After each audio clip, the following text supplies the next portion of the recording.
Ang eksena ay lumipat sa hunting grounds, kung saan ang mga magnanakaw na hunter ay nabugbog at duguan. Ang malaking hunter ay nawawala ng mga salita sa kung paano ang mga clone ay napakalakas kaysa sa kanilang team na mga B-rank hunters. Pagkatapos ng ilang mga labanan, ang mga clone ay mabilis na ginawa ang trabaho sa bawat isa sa mga magnanakaw na hunter, at sila ay sumuko. Ang malaking hunter, sa kanyang isip, ay nagsasaad na masyado niyang minamaliit ang mga ito at ang mga clone ni Sang-woo ay tunay na mga halimaw.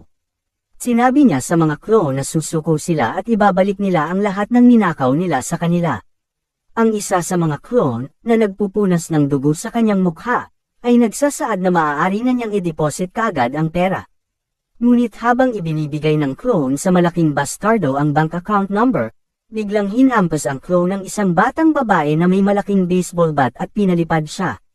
Siya pala si Lee Hin ng Comet Guild, at sinabi niya, nang makita ang krimen na ito, hahatulan ang clone ni Sang-woo ng death penalty. Pero para sakin okay lang paluin ako ng ilang beses, hehe joke lang. Ang eksena ay bumalik kay Sang-woo, at ang kanyang mainit na sitwasyon kasama ang CEO ng Heritage Company. Gusto niya ang katawan ni Sang-woo, ngunit nakakalungkot na hindi yun ang kanyang sadya sa inaasahan nating lahat. Gusto niyang gamitin ang clone para sa mga layunin ng pananaliksik, at nalungkot din doon si Sang-woo. Ipinaliwanag niya na ang lahat ng mga kasanayan sa pag-clone sa mundo na kilala niya ay nagbubunga lamang ng mga ilusyon, ngunit hindi niya kailanman naisip ang isang kasanayan na tulad ng kay Sang-woo. Nagtanong si Sang-woo kung bakit gusto niyang saliksikin ang kanyang clone, at sinabi niya na gusto niyang gumawa ng skill orb mula dito. Ang pagsasaliksik at pag-unawa muna sa kasanayan ay mahalaga sa paglikha ng isang skill ball, kaya umaasa siya na sa pamamagitan ng pisikal na pag-aaral sa kanyang clone, makakagawa siya ng isang bagay na malapit sa kanyang aktwal na kasanayan. Dito, iniisip ni Sang-woo kung tama ba ang gagawin niya. Makakakuha siya ng isang skill orb na nagkakahalaga ng $13 million bilang kapalit. Ngunit nag-aalangan pa rin siya, iniisip na magagamit ang kanyang overpower na kasanayan ng ibang tao.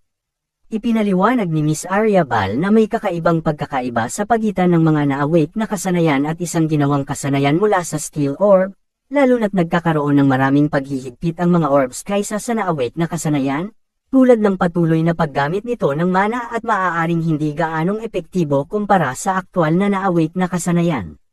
Nang marinig ito, sumang-ayon si Sang-woo sa kanyang kasunduan ngunit sa isang malalim na kondisyon. Bumalik ang eksena sa mga clone at sa mysterious chick, sa misteryosong hunter. Nagawa ng clone na depensahan ang kanyang pag-atake, ngunit nagkaroon pa rin siya ng napakalaking pinsala na nagpagulat sa kanya. Ang malaking hunter, sa gulat, ay nagtanong kung sino siya, at siya ay tumugon na siya ay isang hunter ng hustisya na dumating upang pigilan ang ganitong sitwasyon ng karahasan. Sinabihan niya ang malaking hunter at ang kanyang grupo na lumayo at siya na ang bahala sa mga clone, naganap na hindi nauunawaan ang sitwasyon. Pero pinigilan sila ng isang clone, na sinasabing hindi niya sila papayagang umalis hanggat hindi nila idedeposito ang ninakaw na pera, at bago pa makagawa ulit ng aksyon, lumabas si Lee sa kawalan at inindayog ang espada sa clone, ngunit nagawang iwasan ito, na ikinagulat niya.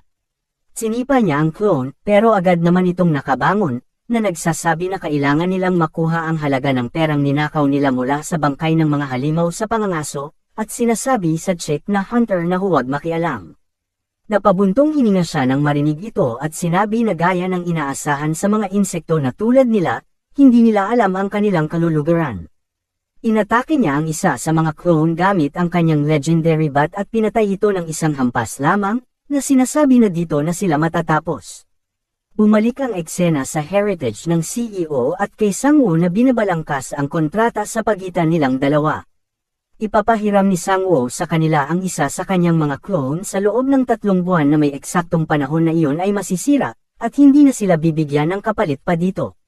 Pakiramdam ni Miss Arya Bal na siya ay natalo sa deal, ngunit naninindigan si Sang-woo at sinabing iyon ang kanyang kondisyon na itinakda at hindi niya ito babaguhin. Sumang-ayon siya sa alok dahil wala nang pagpipilian pa, at ipinatawag na ni Sang-woo ang kanyang clone para sa kanya. Namangha ang CEO nang makita ang isang clone na lumitaw ng personal sa harap niya, at sinabi ni Sang-woo na tawagin niya na lamang itong si number 7. At dahil nagawa na ni Sang-woo ang kanyang parte sa deal, Ibinigay na sa kanya ang skill orb, at inabsorb na niya ito kaagad. Matagumpay niyang nakuha ang kasanayan sa subspace, at tulad ng nabanggit kanina, ito ay may ilang mga limitasyon, tulad ng patuloy na pagbibigay nito ng mana at hindi makapaglalagay ng mga buhay na nilalang sa subspace. Pinabati ni Arya Bal si Sangwoo para sa bagong kasanayan at nagtanong kung gusto niyang subukan ito kaagad. Sinabi ni Sangwoo na siyempre, at ginamit niya kaagad ang kasanayan sa subspace. Nararamdaman niya ang paligid ng subdimension at nakita na ito ay mas maliit kaysa sa kakayahan ni Park Yuna, pero dahil ang pangunahing layunin nito ay maglagay ng mga bangkay, hindi dapat ganoon kalaki ang pagkonsumo sa kanyang mana. Tinanong siya ng CEO kung ano na, at sumagot si Sangwoo na perpekto ito, pero gusto niyang makita kung nagagamit din ng kanyang mga clone ang kasanayang ito. Ginamit ng clone na si number 7 ang kasanayan ng perpekto talaga, at muli ang CEO ay nabigla. Ipinaliwanag ni Sangwoo na magagamit ng kanyang mga clone ang lahat ng kakayahan na mayroon siya maliban sa kasanayan ng pagko-clone, at sa isip ni Miss Arya Bal, sinabi niya na hindi kapanipaniwala ang kanyang kakayahan, na nagpapatatag sa kanya na kailangan niyang mapagtagumpayan ang paggawa ng skill orb dito. Sinabihan ni Sangwoo ang kanyang clone na pumasok sa subspace, ngunit ang clone niya ay lumabas lamang sa ginawa niyang subspace. Si Sangwoo ay sobrang nalito, ngunit sa kalaunan ay napagtanto niya na hindi alintana kung sinong clone ang gagawa ng spell, ang mga subdimension nila ay nakabase sa iisang lugar na itatakda niya. Naisip niya na kung ganoon ang kaso, ito ay mas katulad ng isang portal kaysa sa subspace ni Park Yuna, na parang storage room. At habang pinag-iisipan niya ito, isang malaking pamalo ang pumasok sa subspace at nataman ang kanyang clone ng diretsyo sa mukha. Bumalik ang eksena sa mga clone na nakikipaglaban sa chick na kulay ubing buhok, at gusto niyang malaman kung saan napunta ang kanyang pamalo, na sinasabi sa clone na siya ay madaya sa pakikipaglaban. Ang clone ay tumugon at sinabi na hinagis mo iyon ng walang ingat, at hindi ko kasalanan iyon. Makikita si clone number 7 na nakakuha siya ng malaking pinsala mula sa pagtamang iyon sa kanyang mukha. Si clone number 7 ay nagsasaad na siya ay ayos lang, ngunit pinatahimik siya ni Sangwoo at sinabi na siya ay maghihiganti para sa kanya at hinding-hindi niya mapapatawad ang taong gumawa nito. Lumabas si Sangwoo sa subspace dala ang pamalo at tinanong ang kanyang clone kung siya ba ang taong nanakit kay clone number 7. Hindi niya inaasahan na darating ang totoong Sangwoo at nagtatanong sa kanyang isipan kung ano ang gagawin ni Sangwoo tungkol dito. Lumingon-lingon si Sangwoo sa paligid at nakita ang isang grabing binugbog na clone na si number 6. Sinabi niya sa clone number 6 na ginawa niya ng maayos ang kanyang tungkulin, at kinansela sa kanya ang clone summon. Ang kanyang natitirang clone ay nagsasabi sa kanya sa kung ano ang nangyari, at nagpapaliwanag na inatake sila ng biglaan at siya ay nagmula sa Haesung Guild. Galit na galit si Sangwoo sa narinig at sinabi niya na ang Haesung Guild talaga ang nagdudulot sa kanya ng kaguluhan.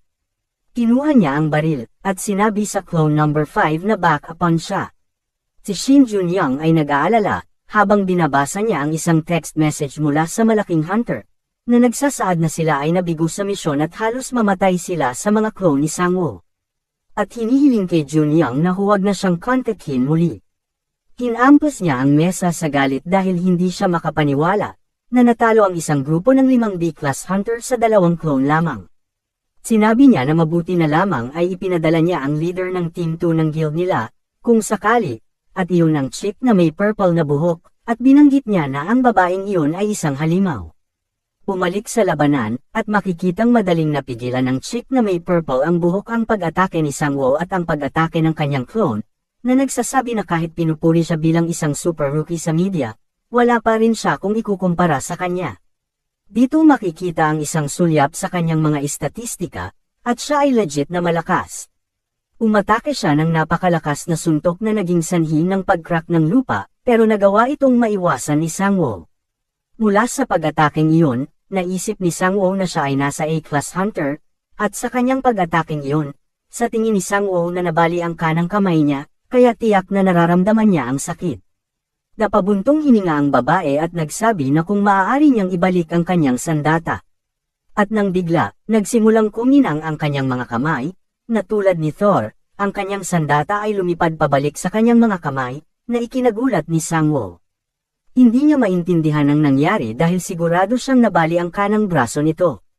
At sa puntong ito, nagbukas si Sang-woo ng maraming mga subdimension, at ang ibang mga clone ay sasali na sa labanan. Ano ang susunod na mangyayari, at mapapalo kaya, matatalo kaya siya ni Sang-woo?